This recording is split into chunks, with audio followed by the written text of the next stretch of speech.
El uribismo está diciendo que al señor Andrés Felipe Arias le dieron una segunda oportunidad, pero eso es mentira. La verdad es que no es ni la segunda, ni la tercera, ni la cuarta, sino que han sido muchas las veces en las que se ha demostrado que el señor Andrés Felipe Arias es el responsable por un escándalo de corrupción que se llamó agroingreso seguro. Recuerden que cuando estamos en una conversación común y corriente y una persona dice que alguien tiene responsabilidad, está diciendo que esa persona es muy juiciosa, pero cuando estamos hablando de derecho, lo que estamos diciendo es que esa persona hizo algo malo y tiene que responder ante la ley. Bueno, en el escándalo de agroingreso seguro, el señor Andrés Felipe Arias tiene todos los tipos de responsabilidad posibles y eso lo han demostrado todas las autoridades posibles. Bueno, ¿y quiénes son las autoridades en Colombia? Ustedes saben que hay una rama ejecutiva que gobierna, una rama legislativa que hace las leyes, una rama judicial que aplica las leyes y que además de todo eso hay unos organismos autónomos que revisan que todo lo demás se haga bien. Bueno, el señor Andrés Felipe Arias estaba en la rama ejecutiva porque él era el ministro de la Agricultura en el gobierno de Álvaro Uribe Vélez. En ese gobierno se negoció un tratado de libre comercio con Estados Unidos que significaba quebrar el campo, pero le dijeron a los campesinos que no tenían que preocuparse porque les iban a dar unas ayudas económicas a través de un programa que se iba a llamar agroingreso seguro. Pues lo que pasó con este señor Andrés Felipe Arias, como les dije, de la rama ejecutiva, es que ese programa que él se inventó terminó dándole las ayudas a unas muy pocas familias, algunas de las cuales eran muy ricas. Por ejemplo, Sarmiento Angulo recibió ayudas, otras de las cuales eran familias que habían financiado la campaña de Uribe e incluso se le dieron ayudas a la finca del mismo presidente Uribe. Todo eso hubiera pasado como si nada si no fuera porque en la Constitución de Colombia hay una cosa que se llama control político, que está a cargo del legislativo. Entonces este escándalo estalló cuando el senador Robledo en el Congreso hizo un debate en el que denunció todo lo que les acabo de decir. Además demostró que todo eso ocurrió porque Andrés Felipe Arias así lo quiso. O sea que en la rama legislativa se demostró la responsabilidad política de Andrés Felipe Arias en el escándalo de corrupción. Pero él salió de ese debate como si nada hubiera pasado y salió con una sonrisa en la cara porque él sabe que para la responsabilidad política no hay castigo. Lo que él no se esperaba es que a partir de esas denuncias surgió todo lo demás. Por ejemplo, en la Constitución también dice que a los servidores públicos se les castiga por violar la Constitución y la ley, por no cumplir lo que la Constitución y la ley les manda o por hacer más cosas que las que la Constitución y la ley les mandan. Y el que vigila que eso se cumpla en Colombia es la Procuraduría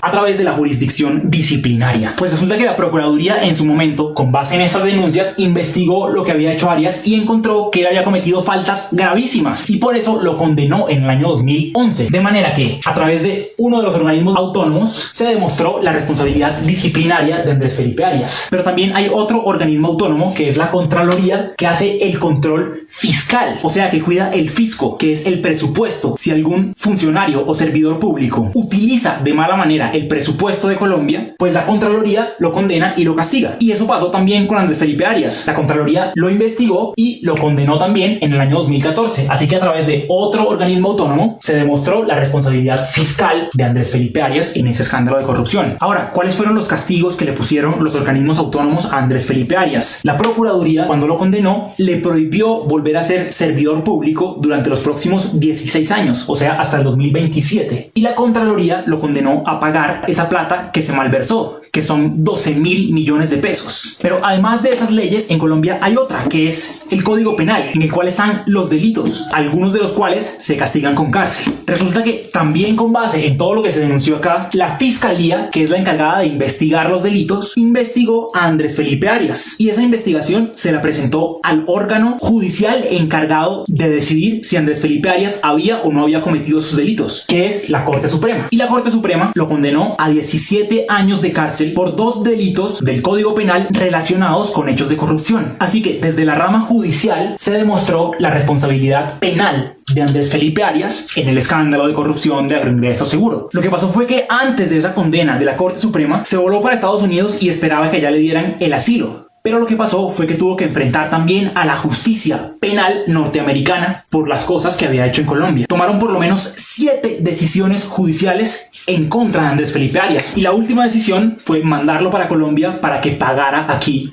por sus delitos. Así que han sido muchas las oportunidades que ha tenido Andrés Felipe Arias para demostrar su inocencia, y en todas lo que se ha demostrado es su responsabilidad en el escándalo de corrupción. Pero hay otra mentira que también dicen, y es que el señor Andrés Felipe Arias es un perseguido, que se la tienen montada por el hecho de ser uribista, y eso también es falso. El señor Andrés Felipe Arias no era perseguido en los Estados Unidos. De hecho, la forma de justificar su fuga fue decir que en Estados Unidos la justicia sí funciona, no como en Colombia. Y resulta, como les dije, que allá 7 veces esa justicia que sí funciona tomó decisiones en contra de él. Pero además, para su responsabilidad penal en Colombia, como les dije, quien lo acusó fue la fiscalía. Y resulta que la fiscal general de la nación en ese momento era Vivian Morales, una persona que es uribista como él y que hoy en día tiene un cargo en el gobierno del presidente Duque. Así que ella no lo estaba persiguiendo. Y también es poco probable que lo estuviera persiguiendo la Contraloría, porque al Contralor lo escoge la mayoría del Congreso, y la mayoría del Congreso que había en el momento de escoger a esta Contraloría era una mayoría uribista. Así que por ese lado tampoco es un perseguido, y mucho menos es un perseguido por el lado de la Procuraduría, porque el procurador que lo condenó en el año 2011 es Alejandro Ordóñez, que también es uribista y hoy en día es el embajador del gobierno de Duque ante la OEA. Y asimismo, el debate que le hizo el senador Robledo tampoco es una persecución, porque es un debate al que no le falta ningún argumento, y yo de verdad creo que todo colombiano al que le interese la política o la economía o el campo tiene que verse este debate en YouTube alguna vez en la vida.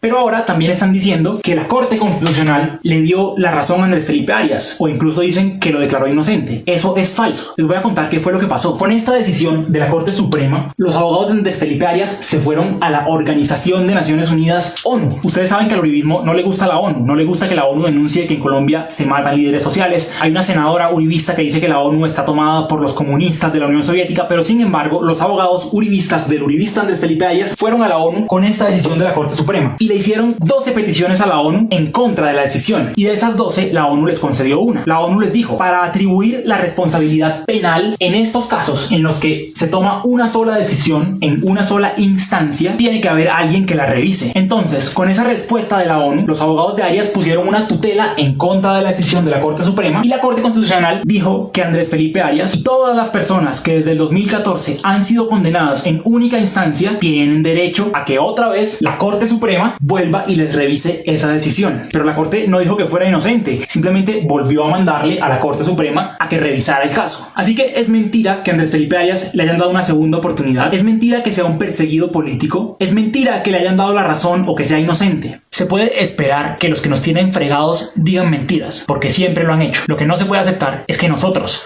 teniendo la verdad, no ayudemos a que se sepa.